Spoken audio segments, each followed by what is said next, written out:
옛사람이 가르치길, 잠들기 전에 이 8가지를 들으면 인생이 달라진다고 했습니다. 첫째, 다투지 마라. 지혜로운 사람은 압니다. 우리가 말다툼할 때 진짜 적은 눈앞의 사람이 아니라 각 사람의 몸속에 숨어있는 감정이라는 것을요. 그러니 모든 일을 자연스러운 흐름에 맡기세요. 인생은 힘들고 또 짧습니다. 매일 다투고 빼앗고 옳고 그름을 가르고 승패를 따지며 살면 몸은 늘 지쳐있고 행복은 보이지 않습니다.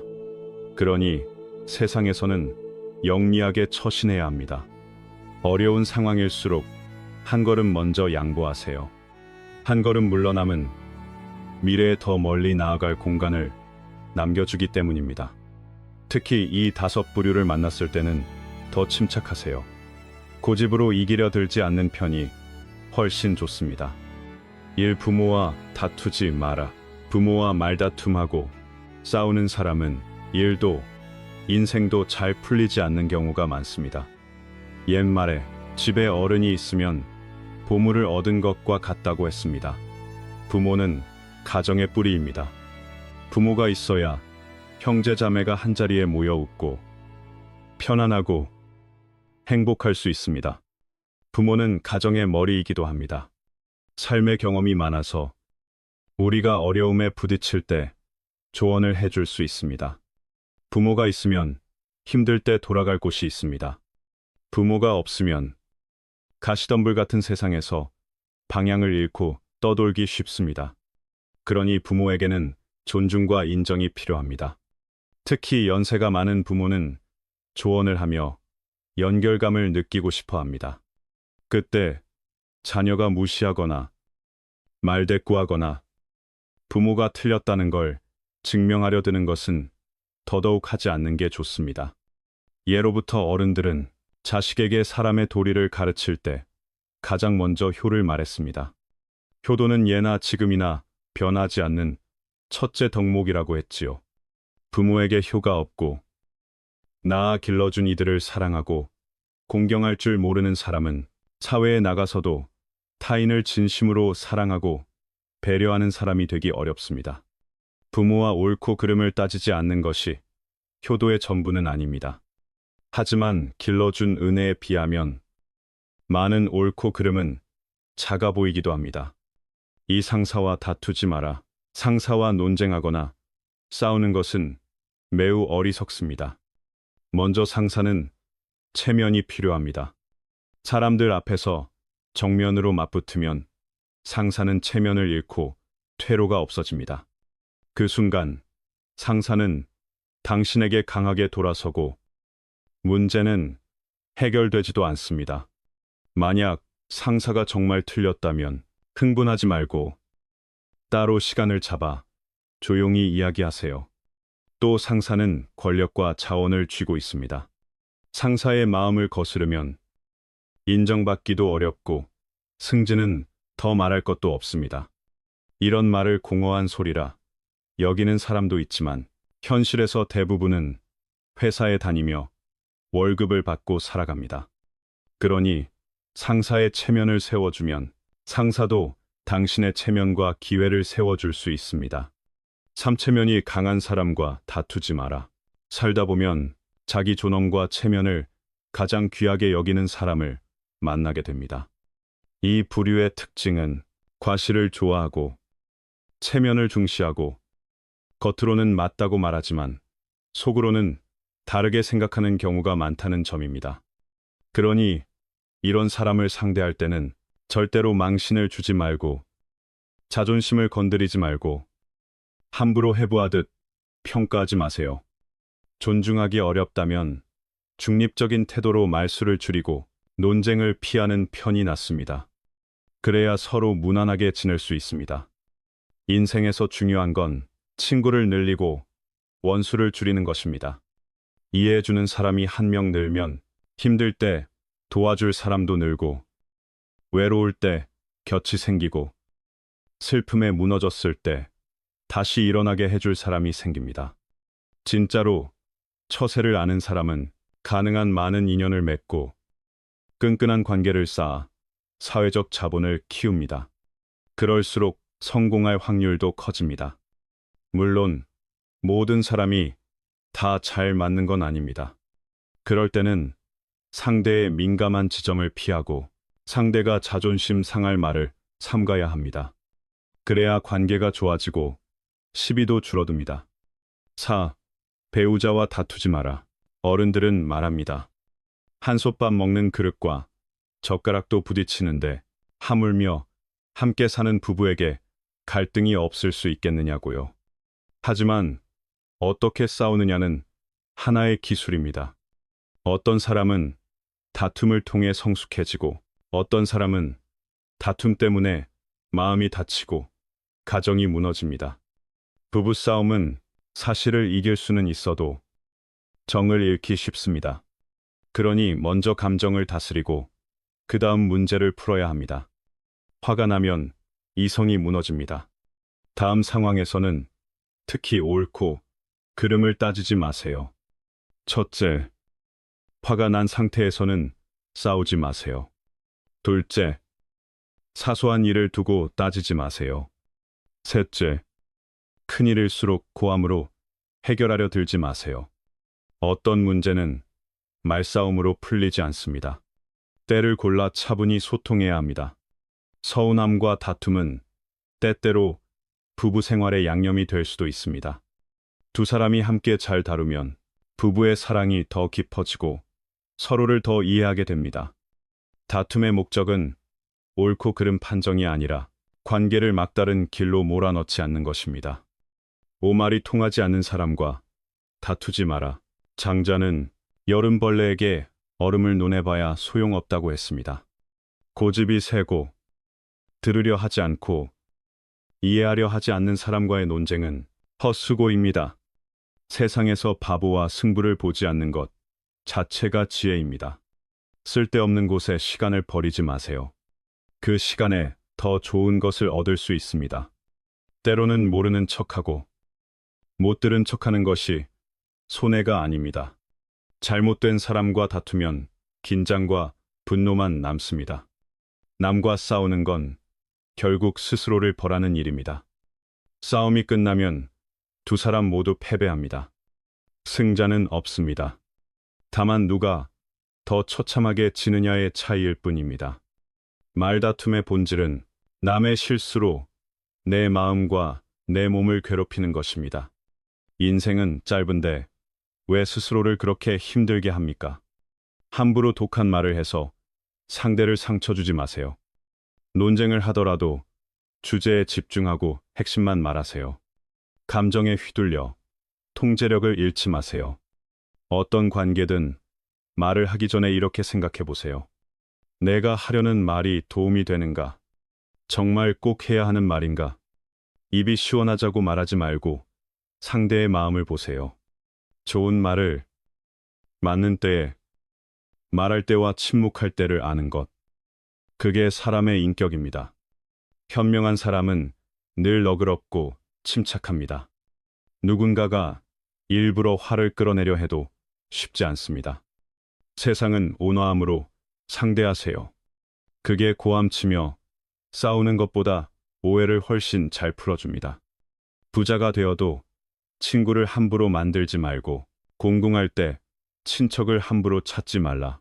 사람은 한 번뿐인 인생을 삽니다. 지나간 일은 되돌릴 수 없고 우리는 앞으로 걸어가야 합니다. 인생에는 뜻대로 되지 않는 일이 많습니다. 재난을 완전히 피할 수는 없지만 앞선 이들의 경험에서 배워 실수를 줄일 수는 있습니다. 연륜 있는 사람들은 많은 일을 겪고 보아왔기에 그들의 경험은 우리가 곱씹을 만한 귀중한 교훈입니다. 게다가 수천 년 동안 전해진 도리도 있습니다. 그 도리의 대부분은 속담과 격언 속에 담겨 있고 그중 많은 말은 지금도 여전히 유효합니다. 중국에는 이런 말이 있습니다. 가난할 때는 친척을 찾지 말고 부자일 때는 친구를 사귀지 마라. 그 유래는 전국시대 설객 소진의 이야기에서 비롯되었다고 합니다. 소진이 젊었을 때 그는 학문을 닦아 큰일을 하고 싶어 했습니다. 집으로 돌아와 부모와 형제에게 말했습니다. 자신의 언변과 외교 능력으로 큰일을 할 수 있으니 먼저 자본이 필요하다고요. 부모는 그가 어릴 때부터 큰 뜻이 있음을 알고 있었습니다. 형과 형수도 그가 영광을 이루고 돌아올 것이라 믿었습니다. 그래서 가족은 가진 돈을 모아 그를 도왔습니다. 가족의 지지를 받은 소진은 더 자신감이 생겼습니다. 비싼 옷을 사고, 마차를 사고, 마부까지 두고 길을 나섰습니다. 그는 자신이 군주에게 중용되어 비록 재상이 되지 못하더라도 고위 관직에 오를 거라 생각했습니다. 하지만 현실은 기대와 달랐습니다. 당시 군주는 소진이 보여준 것을 좋아하지 않았고 결국 그는 작은 관직 하나도 얻지 못한 채 도성에서 쫓겨났습니다. 시간이 흐르며 떠돌다 보니 돈은 바닥났고 겨울은 가까워졌습니다. 달리 방법이 없어 소진은 빈손으로 고향에 돌아왔습니다. 그러자 친구들은 그를 비웃었고 가족마저 그를 외면했습니다. 특히 예전에는 상냥하던 형수는 태도가 싸늘해졌고 그를 무능하다고 욕하며 공짜 밥만 바라는 사람이라고 몰아세웠습니다. 그 현실은 소진에게 큰 고통과 분노를 안겼습니다. 그는 다시 스스로를 일으켜 세우고 배웠던 학문과 이론을 다시 단련했습니다. 마침내 몇 년의 노력 끝에 그는 6나라를 움직일 만큼 위세 있는 인물이 되었습니다. 세상이 바뀌니 사람 마음도 바뀌었습니다. 부모와 형, 형수 모두 그를 보는 눈이 달라졌고 그를 극진히 공경했습니다. 형수는 두려움에 무릎을 꿇고 용서를 빌었다고도 전해집니다. 이 이야기에서 사람들은 가난할 때 친척을 찾지 말고 부자일 때 친구를 사귀지 마라 라는 말을 뽑아냈습니다. 이 말은 인간관계의 현실을 보여주는 동시에 교제에 신중하라는 경고이기도 합니다. 돈은 많은 관계를 흔듭니다. 가난하면 누구든 업신여기기 쉽고 심지어 무능하다고 조롱하기도 합니다. 그러니 내가 아무것도 없을 때 무시당하고 배척당하는 것은 어느 정도 피하기 어렵습니다.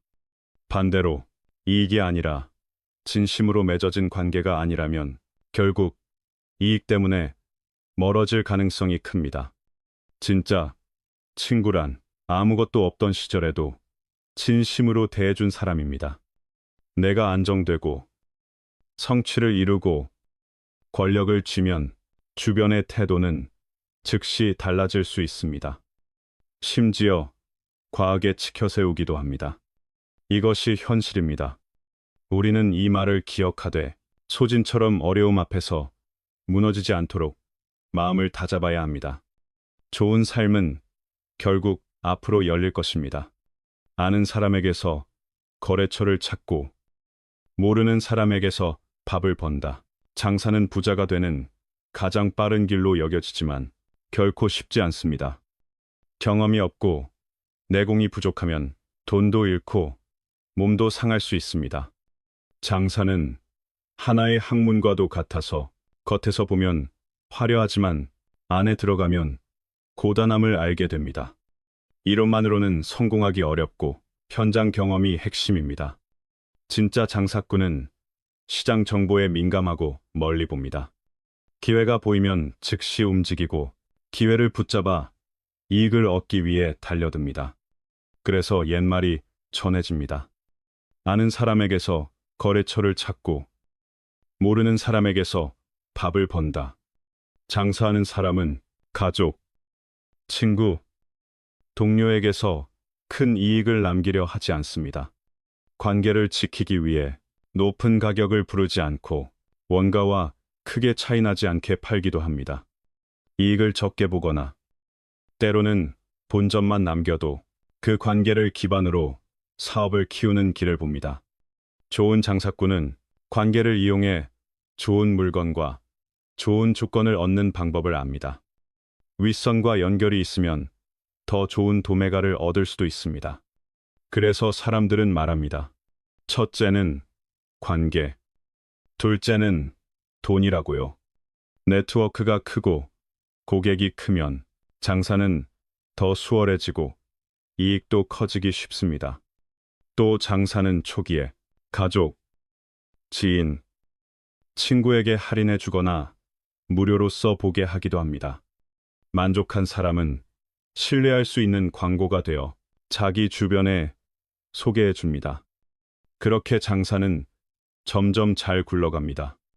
하지만 가장 중요한 고객은 결국 모르는 사람입니다. 제품과 서비스가 좋은지 아닌지 객관적인 평가를 해주는 사람이 바로 낯선 고객이기 때문입니다. 그러니 장사를 잘하려면 낯선 사람과 이야기하는 것을 두려워하지 마세요. 특히 그들을 잘 대해야 합니다. 그들이 장기적인 이익을 만들어주는 잠재 고객입니다. 결국 장사에서 지인은 연결이고 낯선 사람은 수익입니다. 이 말은 오래된 말이지만 지금도 통합니다. 장사를 시작하는 사람에게 방향을 잡아주는 말이기도 합니다. 부자가 되어도 함부로 큰 집에 살지 말고, 가난하면 멀리 떠나지 말라. 부와 권력이 생겼다고 해서 곧바로 집을 바꾸거나 오래된 집을 팔아치우는 건 조심해야 합니다. 돈은 쉽게 버는 것이 아니고 충동적으로 쓰면 이익을 잃습니다. 차라리 돈을 모으거나 사업에 쓰는 편이 낫습니다. 또 큰 집, 높은 건물에 살면 재물을 모으고 기운을 관리하는 일도 더 신경 써야 합니다. 그걸 못하면 돈이 새어나갈 수 있습니다. 게다가 남의 눈에는 갑자기 큰 집으로 이사하는 것이 부자가 되었다고 과시하는 것으로 보일 수 있습니다. 좋지 않은 인상을 남길 수도 있고 나쁜 마음을 가진 사람들의 표적이 될 수도 있습니다. 그래서 집을 바꿀 때는 예산과 생활의 질을 함께 따져 계획적으로 결정해야 합니다. 또 가진 것이 많지 않을 때는 무턱대고 멀리 떠나는 것을 조심해야 합니다. 오래 머무르는 여행은 비용이 큽니다. 재정이 얇으면 감당하기 어렵습니다. 길에서 예상치 못한 일이 생기면 해결할 능력이 없어 오히려 화를 부를 수도 있습니다. 그러니 먼저 현재 삶을 챙기고 재정력을 키우고 자기 일을 키우는 것이 우선입니다.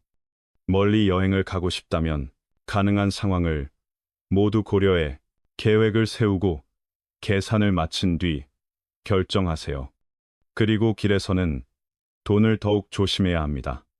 사람이 가장 크게 어리석어지는 습관은 남 위에 올라타려는 마음입니다. 맹자는 말했습니다. 인간의 병은 남을 스승 삼아 가르치려 드는 데 있다고요. 우리는 스스로 그런 사람이 되지 않도록 경계해야 합니다. 남을 가르치려 드는 사람은 대체로 사랑받기 어렵습니다. 당나라의 시인 유우석은 유명했지만 직설적인 성격 때문에 곤란을 겪기도 했습니다. 당시에는 과거를 앞둔 선비들이 자신의 작품을 들고 문장가를 찾아가 평판을 얻는 풍습이 있었는데 이를 일종의 사전 인맥 쌓기라 할 수 있습니다. 유효승유가 도성에 올라와 유우석을 찾아갔을 때 유우석은 그를 정중히 맞이했습니다. 하지만 유우석은 그의 작품을 펼치자마자 그 자리에서 많은 부분을 직접 고쳐주었습니다. 유명한 문장가가 고쳐주니 도움이 될 거라 생각했던 겁니다. 그러나 요요승유는 자기 글이 너무 많이 고쳐지는 걸 보며 유우석에게 반감을 품었습니다. 세월이 흘러 유우석의 출세는 순탄치 않았고 요요승유가 재상이 되었을 때도 유우석은 지방 관리였습니다. 어느 날 두 사람이 우연히 길에서 만나 작은 술집에서 술을 마시며 이야기를 나누게 되었습니다. 그 자리에서 요요승유는 시한수를 지었는데 옛날 유우석이 자기 글을 고쳤던 일을 불쾌하게 기억하고 있다는 뜻이 담겨 있었습니다. 유우석은 크게 놀라 곧바로 의미를 알아채고 사과의 뜻이 담긴 시로 답했습니다. 그제야 요요승유는 완전히 마음을 풀었다고 전해집니다. 이후 유우석은 제자들에게 말했습니다. 옛날 나는 후학을 돕겠다는 마음뿐이었는데 오히려 역효과가 나서 큰 화를 부를 뻔했다. 너희는 이 일을 교훈으로 삼아 언제나 남의 스승이 되려 하지 마라. 좋은 뜻이어도 방식이 거칠면 독이 됩니다. 지나치게 적극적이면 오히려 극단의 결과를 부르기도 합니다. 또 누군가는 말했습니다. 공짜 조언을 쉽게 던지지 말라고요. 바둑을 보는 것과 같습니다. 조용히 보기만 하면 아무도 불편해하지 않습니다. 하지만 계속 끼어들어 이 수가 틀렸네. 저 수를 둬야 하네. 이러면 금방 미움을 삽니다. 품격이 높은 사람은 도를 압니다.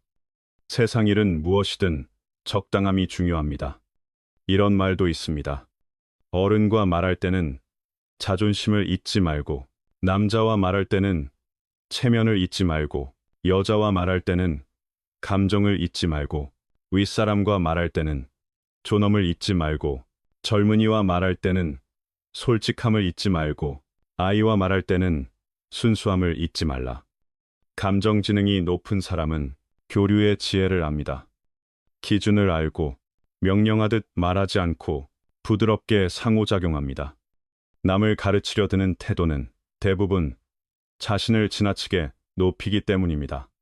중국의 화가 천단청은 이런 말을 했다고 합니다. 나는 부족한 점이 많다고 느끼기에 함부로 남을 가리키며 말하지 못하겠다고요. 또 이런 현실적인 이야기도 있습니다. 어떤 어머니는 자기 아이가 반드시 피아니스트가 되어야 한다고 믿었습니다. 매일 아이를 감시하며 연습시키고 아이는 큰 압박 속에서 마음속으로 강하게 반항했습니다. 아이가 아무리 말해도 어머니는 이해하지 않았고 오히려 아이가 철이 없다고 생각했습니다. 성공하면 그때는 엄마 마음을 알게 될 거라 믿었던 겁니다. 어느 이른 아침, 어머니는 아이를 대회에 데려가려 했습니다. 아이는 가기 싫다고 버텼고 어머니도 물러서지 않았습니다. 그때 아이가 손바닥을 스스로 베고 말했습니다. 엄마, 손이 아파요. 이러면 대회 안 가도 되죠? 어떤 작가는 말했습니다. 남을 돕는 건 그 사람을 생각하는 것이고 남의 일에 간섭하는 건 결국 나를 생각하는 것이라고요. 심리학은 말합니다. 사람은 누구나 남을 이끌고 싶은 욕구가 있다고요. 그래서 많은 사람이 남을 비판하고 자기 지혜가 더 높다고 여깁니다. 하지만 예나 지금이나 진짜 능력 있는 사람은 겸손하고 도를 압니다. 반대로 남의 스승 노릇을 좋아하는 사람은 겉만 번지르르 하고 과시적인 경우가 많습니다. 사람을 대할 때 늘 남의 스승이 되려 하지 마세요. 어떤 이는 이렇게도 말합니다. 대부분의 경우 연인, 동창, 친구, 동료는 비슷한 지식과 경험을 가진 같은 사회적 원안에 있다. 그 원안의 사실과 논리는 서로 말하지 않아도 대체로 안다. 그러니 굳이 설명하려 들지 말아야 한다고요. 남의 스승 노릇을 좋아하는 태도는 자만, 자기 과시, 자기 수양의 부족을 드러냅니다. 그 목적이 지식을 전달하거나 문제를 해결하는 게 아니라 남을 꾸짖고 값싼 존중을 얻으려는 경우가 많기 때문입니다. 그럼 어떻게 해야 사람을 대할 때 도를 잡을 수 있을까요? 두 가지를 기억하세요. 첫째, 조언하기 전에 먼저 상대를 인정해 주세요. 상대가 의견을 구할 때 처음부터 전부 부정하지 마세요. 많은 사람은 설명을 원하지, 깎아내림을 원하지 않습니다. 맞든 틀리든 체면을 지켜주세요. 둘째, 침묵은 금입니다. 루시는 말했습니다. 침묵할 때 나는 온전함을 느낀다. 입을 열면 공허함을 느낀다. 사람마다 세계관이 다르고 환경이 다르고 문제를 보는 입장도 다릅니다. 그래서 내가 옳다고 믿는 조언이 상대에게 도움이 될지 아닐지는 각자의 인식에 달려 있습니다. 이럴 때 가장 필요한 것은 신중함입니다. 세 사람 중에는 반드시 내 스승이 한 명 있다는 말처럼 주변 사람들의 장점을 찾아 배우세요. 가르칠 수 있는 사람을 만나고 내게 관련 경험이 있다면 그때는 적절한 조언을 해도 됩니다. 하지만 가르치기 어려운 사람을 만나면 침묵하세요. 그 사람이 실패와 대가를 통해 배우게 두세요.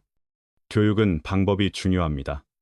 방법을 모르고 말하면 사람들은 당신이 우월감을 드러낸다고 느낄 수 있습니다.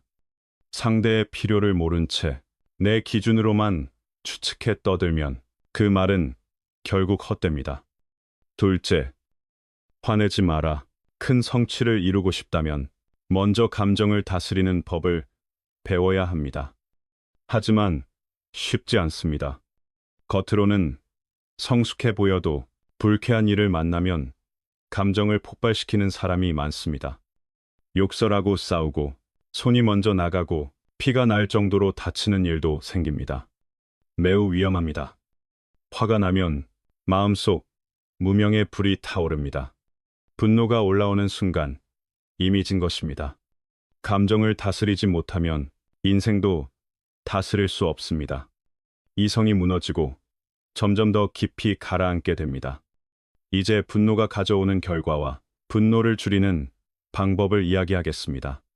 첫째, 화를 내면 많은 문제가 생깁니다. 분노가 심한 사람은 생명까지 위협받을 수 있습니다. 삼국시대 장비의 이야기가 있습니다. 그는 의형제 관우가 죽었다는 소식을 듣고 슬픔과 분노를 억누르지 못했습니다. 술에 취해 난폭해져 군사를 때려 죽였고 결국 부하범간과 장달이 참지 못해 장비가 잠든 사이 그를 죽였습니다. 장비는 대장군으로 능력이 뛰어났지만 결말은 좋지 못했습니다. 성질을 다스리지 못하면 재능이 있어도 소용없다는 뜻입니다. 현실에도 장비 같은 사람이 많습니다. 부정적 에너지를 뿜고 원망하고 남을 헐뜯고 쓸데없는 생각을 키우며 늘 세상을 탓합니다. 어떤 영화에는 이런 대사가 유명합니다. 가족 밖의 누구에게도 네가 무엇을 생각하는지 들키지 마라. 쉽게 흔들리고 감정을 폭발시키고 지나치게 직설적인 사람은 세상에서 약점이 드러나기 쉽고 화도 부르기 쉽습니다. 게다가 부정적 감정을 남에게 자주 쏟으면 사람들은 점점 당신을 피합니다. 시간이 지나면 관계가 줄어들고 어려울 때 곁에 사람이 없습니다. 비슷한 성격을 만나면 갈등과 충돌이 커져 두 사람 모두에게 많은 시비가 생길 수 있습니다. 또 분노는 건강에도 매우 해롭습니다. 옛 의서에는 모든 병은 기에서 생긴다고 했습니다.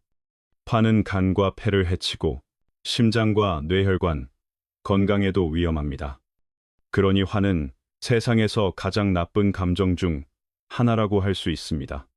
대부분은 화가 나기 전에 화가 나쁜 것을 알고 있습니다.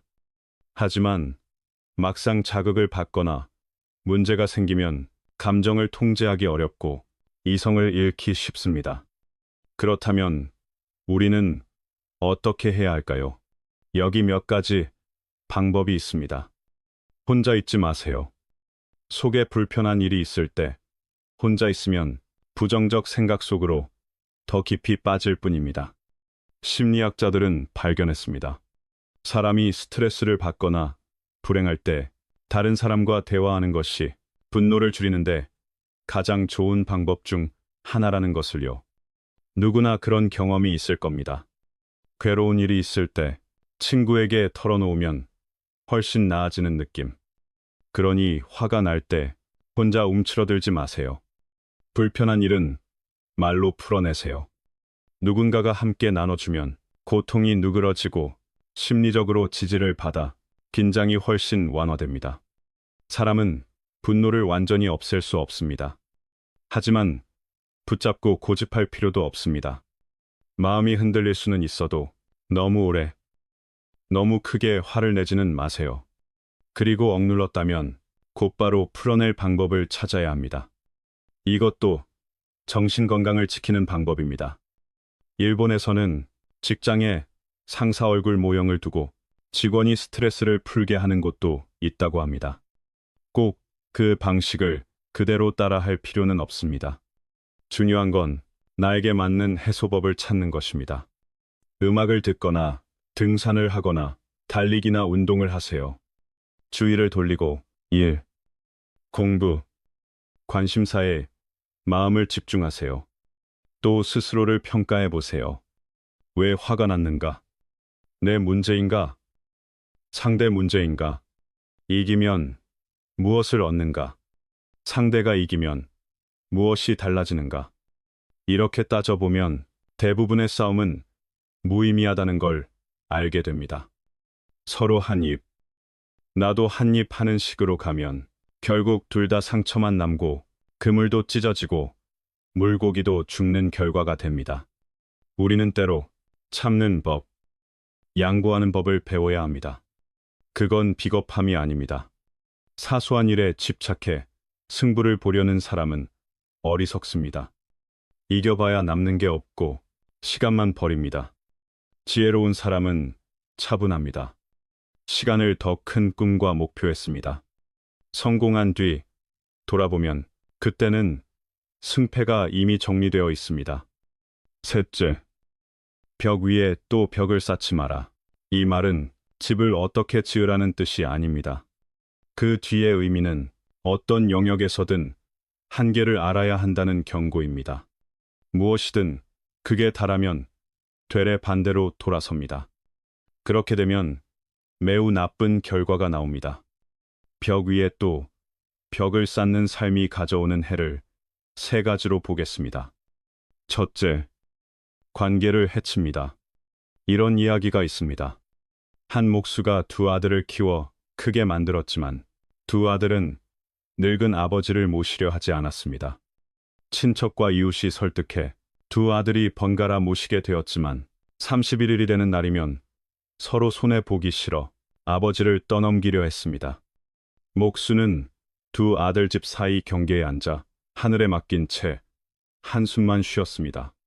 시골에서는 형제의 땅이 나란히 붙어 있는 경우가 많은데 많은 형제가 단합하지 못합니다. 서로가 재산을 빼앗으려 한다고 의심하기 때문입니다. 형제가 싸우면 가운데 높은 담을 쌓아버리고 연락을 끊어버리는 일도 흔합니다. 우리가 성장하면 부모 복량과 형제 관계를 마주하게 됩니다. 모든 형제가 화목한 건 아닙니다. 손가락도 길이가 다르듯 가족도 다 다릅니다. 거리감은 생길 수 있어도 그걸 핑계로 더 멀어지게 만들지는 마세요. 둘째, 욕망이 몸을 해칩니다. 사람의 욕심은 끝이 없습니다. 뱀이 코끼리를 삼키려는 것과 같다고 했습니다. 탐욕은 나쁜 결말을 부릅니다. 옛날 영주 출신의 한 남자가 있었습니다. 수영도 잘했고 돈도 적지 않게 벌었습니다. 어느 날 배를 타다 사고가 나 배가 뒤집혀 물에 빠졌습니다. 많은 사람은 헤엄쳐 살아나왔지만 그 남자는 몸에 금덩이를 끌어안고 있어 천천히 가라앉았습니다. 사람들이 소리쳤습니다. 돈을 버려라. 빨리. 하지만 그는 아까워서 버리지 않았고 끝내 물에 삼켜졌습니다. 경제학에는 수학의 역설이라는 말이 있습니다. 대략 이런 뜻입니다. 좋은 결과를 얻은 뒤에도 균형을 유지하지 못하면 되레 수입이 줄어들 수 있다는 것. 우리가 어느 정도 돈과 자산을 모았는데도 욕망을 제어하지 못하면 더 많은 것을 원할수록 행복해지기 어렵습니다. 금은 보화를 끌어안고 헤엄치는 것과 같아서 아무리 힘이 세도 저편으로 건너지 못합니다. 좋은 삶은 족함을 아는 삶입니다. 돈을 벌기 위해 전진하는 것은 좋지만 지금 가진 것에 감사하는 마음도 잊지 마세요. 몸과 마음이 편해야 건강이 지켜지고 건강이 있으면 모든 것이 있습니다. 셋째, 지나친 확신이 번뇌를 만듭니다. 젊을 때는 무리 속에서 도움과 이익을 얻을 수도 있습니다. 하지만 오랜 시간이 지나도 계속 무작정 인간관계를 넓히기만 하면 자기 자신을 알기 어려워집니다. 더 나쁜 경우 나쁜 사람들이 그 안에 섞여 들어와 당신을 해치기도 합니다. 인맥이 커질수록 시기, 계산, 다툼이 늘고 시간 낭비가 커집니다. 친한 친구 서너 명, 배우자 한 사람, 아이 몇 명이면 충분히 좋습니다. 양보다 질이 중요하기 때문입니다. 담이 무너지면 길이 보인다는 말이 있습니다. 우리가 사회에서 버티는 이유는 결국 마음 편한 삶을 구하기 위해서입니다. 그러니 벽 위에 또 벽을 쌓는 삶의 해를 기억하고 욕망, 탐, 분노를 잘 다스리세요. 끝없는 구덩이에 빠져 평생을 삼켜지지 않도록요. 왕양명도 말했습니다. 산 위의 도적은 잡기 쉽지만 마음속 도적은 잡기 어렵다. 핵심은 마음의 벽을 허무는 것입니다. 넷째, 밤에는 머리를 빗지 말고 아침에는 꿈 이야기를 하지 마라. 겉으로는 비합리적으로 들릴 수 있지만 사실 당시에는 이유가 있었습니다. 수천 년 전에는 사람들이 매우 가난했습니다. 머리를 빗으려면 등불을 켜야 했고 밤에 등불을 켜는 것 자체가 사치였습니다. 그래서 절약을 위해 밤에는 머리를 빗지 말라고 서로 일러준 겁니다. 그 시대에는 등불을 켜는 남자는 낭비벽이 있다고 비난받기 쉬웠고 여자는 살림을 모른다고 평가받기도 했습니다. 또 예나 지금이나 단정한 차림을 중시하는 마음은 변하지 않습니다. 밖에 나가기 전에는 정갈하게 꾸미는 게 중요하니까요. 그런 인식 속에서 밤에 머리를 빗는 사람은 누군가를 만나러 나가려는 것으로 오해받기도 했습니다. 남녀 모두 부정하다는 의심을 받으며 가문의 체면에 흠이 간다고 여겨지기도 했습니다. 또 옛사람들은 밤에 머리를 빗으면 좋지 않은 일을 만난다고도 했습니다. 이것은 완전한 미신만은 아니고 심리와 환경에서 비롯된 면도 있습니다. 옛날 밤 등불은 대부분 기름 등불이었고 바람에 흔들리기 쉬웠습니다. 어두운 빛 아래에서 밤의 거울을 보면 사람은 이상한 것을 보는 듯 느끼기 쉽습니다. 게다가 옛 거울은 탁하고 비친 모습이 선명하지 않아 착각과 오해가 생기기 쉬웠습니다. 그렇게 놀라면 잠을 설치고 악몽을 꾸기 쉬워집니다. 현대의 연구에서도 잠들기 전 특정 행동은 수면의 질에 영향을 줄 수 있고 우울한 심리는 악몽으로 이어질 수 있다고 말합니다. 즉, 밤의 거울 속 그림자에 놀라면 자연히 잠을 못 자고 그래서 밤에 머리를 빗으면 악몽을 꾼다는 말이 생긴 겁니다.